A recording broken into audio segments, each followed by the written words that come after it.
பாத்து. ஸ்ருதி இன்னைக்கு எக்ஸாம் எப்படி பண்ண? எக்ஸாமாமா எக்ஸாம் நல்லா இருந்துச்சு.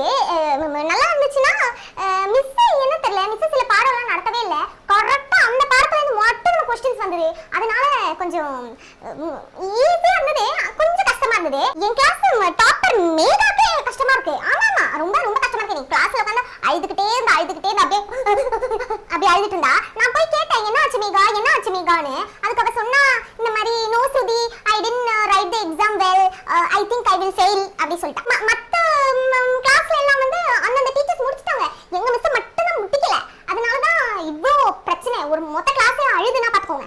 பொட்டு வைக்கலையாமா? பொட்டு வைக்கலன்னு நினைக்கிறேன். அதுதான் ஏதோ மிஸ்ஸிங். பொட்டு வச்சலாமா நீங்க? அழகே போய் பொட்டு வச்சு வாங்கம்மா, இதெல்லாம் மறக்க கூடாது. அது மட்டும் இல்லாம மிஸ் இப்ப எக்ஸாம் முடிஞ்சிருச்சு அப்படின்னு சொல்லிட்டு மிஸ் ஏதோ லாங் ட்ரிப் எங்கேயோ போறாங்களா, அதனால பேப்பர் கரெக்ஷன் பண்ணி வரதுக்கு லேட் ஆகும்னு நினைக்கிறேன்.